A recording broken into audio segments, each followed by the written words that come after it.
Hey, what's up, Taurus? Welcome to Wild Pearl Tarot. Today we're going to be doing an oracle and tarot reading for you, asking what's coming towards you at the time of seeing this video. For all of you guys returning, I appreciate you. I love you. Thank you so much for all your kindness and your comments. And for all of you guys new, seeing if this is a fit for you, I appreciate your time and I want to make the most of it. If you'd like for me to pray for you, if you'd like other Taurus and cross watchers alike to do that, this is one of those channels. We're all trying to lift each other up. Simply say hi in the comment section or leave an emoji, something that represents your energy that we can focus on. All right, you guys, we start with a message. The inner home, secure within oneself.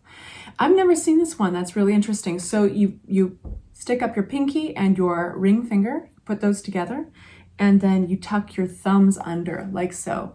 So each one of these messages, these mudra oracle cards, they have like a hand gesture to go along with it and physically empower you. I love that for my earth signs too, because it grounds you in your body. All right, so this is the message. I have confidence in the Mother Goddess who gives me her company and warming comfort. This mudra helps to overcome sleeping difficulties as well as pelvic tension.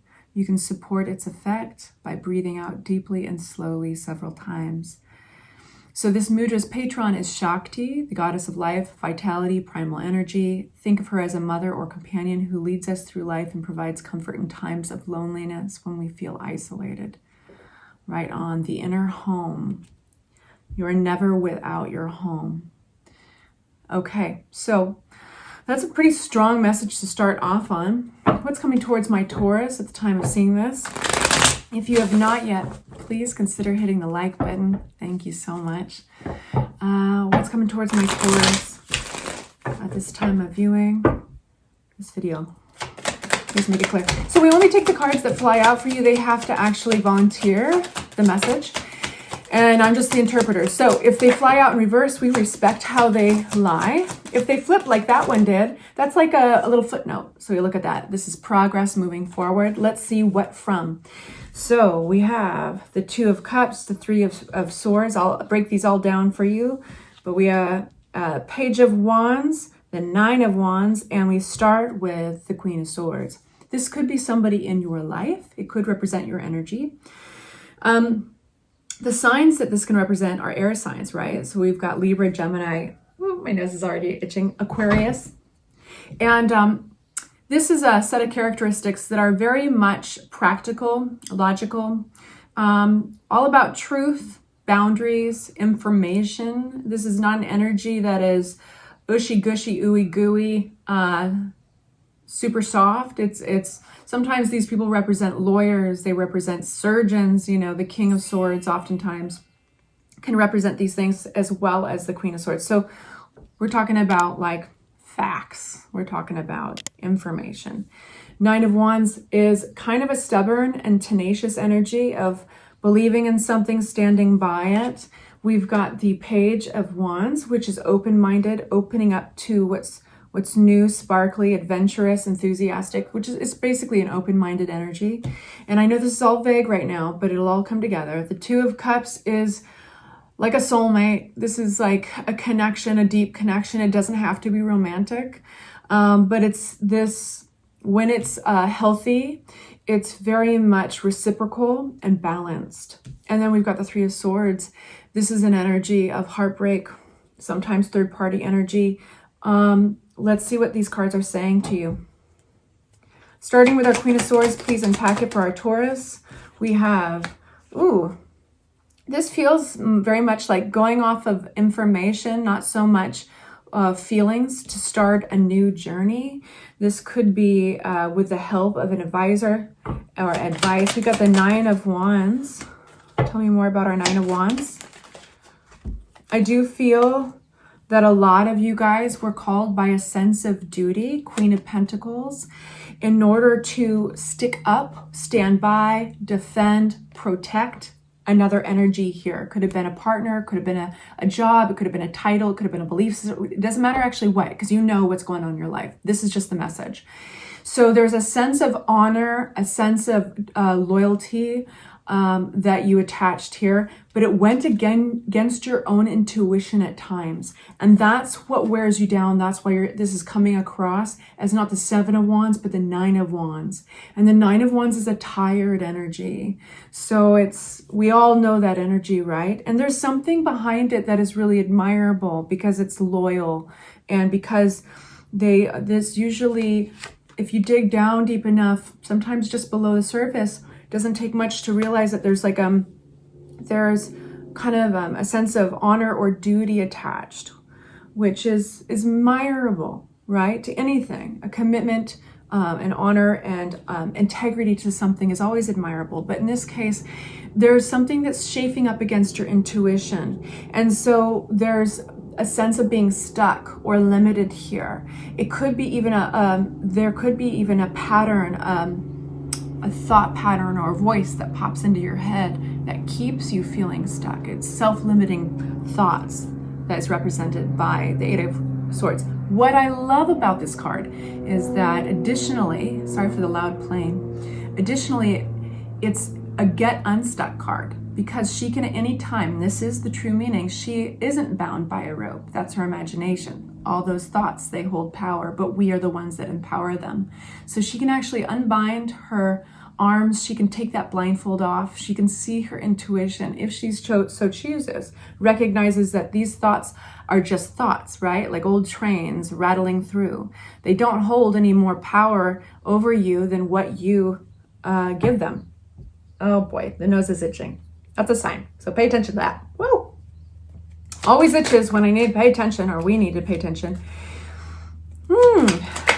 So your reading is already, there's a strong theme of cycles, behavioral cycles, addictions, or codependencies, and the ability to break them coming through in your reading. This is a strong connection to your past somehow with an astrologic card of the 6 of Cups. You might be seeing with new light something. Well, before I talk, I don't want to put my foot in my mouth. What is this? Yeah, the moon card, seeing with new light. So the moon represents all the things that are veiled from us, sometimes the subconscious. What has been kind of hidden from you, specifically around addictions or patterns, and we all have them. We all have patterns. We're like little flesh robots walking around in our lives. It's coming to light. And so only when we see these patterns do we have the ability to change them. Do we realize that our hands are actually tied behind our waist? They aren't. We can untie them anytime. So recognizing your patterns here is everything, and then a transformation occurs. Let me show you the cards that depict this. We've got the Devil card. There we go. Capricorn energy. And it specifically, if you look at this closely, it's kind of like the 2 of Cups. It's kind of like the Lover's card, but it's kind of with a kind of a twisted depiction. They have chains attached to them, and you can break those chains. It's a cycle of behavior, probably in a relationship that you have. And this is changing, transformation, but balance is key. So this is a great time to even pause the video or get out a piece of paper or your phone and write down what things do you know are out of balance. Is there a certain thought pattern? Is there a certain fear that comes up? Is there something that is keeping you stuck from moving past and breaking through a pattern in your relationships? So we've got the 2 of Cups here, straight to it. That soulmate energy. Got hair hanging off I got hair everywhere, you guys. My hair shedding like my cat's. Yeah, okay, one sec. This is a good message. Bear with me. This is going to be an extended reading, I think, you guys. This is a big message. And so we're going to, and I love to do extended readings for you when I can. So that will be, of course, in the description box below when I'm done with this, for any of those individuals who like more advice and to really get a longer reading. So this is actually a beautiful turnaround. We have the 2 of Cups. We have the 10 of Wands, putting down an old chapter, something that was a burden, right? Here you are, the 9 of Wands. It's sequential, right? Like this is 9 of Wands. You're getting tired. You're starting to, maybe it's that tiredness that is starting to open up your mind to your own patterns or to patterns around you, because you're just like, how sustainable is this, right? And so it's that stuck feeling that is actually helping you move forward and ask the right questions. And then we have Tens in tarot are always the culmination, the ending, the arrival at some place. And this is specifically arriving at the end of a tired out, worn out chapter and within a relationship. And you're going to be very happy, a sense of pat on the back. This doesn't mean that this is not an abandonment card. This doesn't mean that you're abandoning a relationship. This looks like you're doing the work, you know, and it could be that you're not alone. And it could be that it's not even directly with another individual. Some of you guys are single. And so this could be inner work that you're doing to recognize patterns that sabotage your plans, that sabotage your relationships. And so we've got the Three of Swords. What is this card? One card out from this deck, and then I open a new one. Death card, of course, of all the cards and left in the deck, I got the Death card.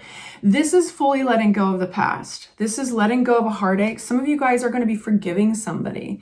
Some of you guys are just going to be putting that, like I was talking to Pisces about EMDR, if you've ever done that kind of therapy, or like just the analogy of putting a memory into a box, and you can take it out, that box out anytime and look at the memory, but you can put it away and it doesn't have to rule over your actions. So either way, this is saying goodbye to an old chapter, basically. For my Taurus, what else about this? We have new journey in love. Boom, I love it. Making room for a new journey in love. And some of you guys, this is within your own partnership with somebody that you know is a beautiful divine partnership. But this is just doing some housekeeping, some deep housekeeping, right? Ironically, I look over the inner home, secure within oneself. I have confidence in the mother goddess who gives me her company and warming comfort. You always, it's like a turtle. You can travel with your home on your back, right? Let's see. Let's do this again. This is an interesting one. Yeah. Traveling around with your home on your back. It's like a little shadow puppet. Maybe like this. Shadow puppet of a turtle. All right. Anything else you want to say about this Ace of Cups? One more message about this Ace of Cups before we go on to our extended for my Taurus. Oh, now I have to ask more. What is this? What is this? Seven of Swords and transformation. Getting beyond the deception. This isn't always a deception that another person is lending. Sometimes it is. This is the wool sometimes being pulled over our eyes by ourselves. So this is in order to make space for new love and new adventure in love. This is transformation, the Temperance card. You got it earlier here when it came out with the Devil, breaking new patterns. So you have a really solid message of you are safe, you are loved, and introspection is everything. But we are starting with our really practical energy to get there. And this, again, could represent another person in the picture that you're doing all this work around. All right, you guys, I hope that was helpful for you. I'm going to go over into the extended. I'm sending you off with love and light. Take good care. Bye-bye.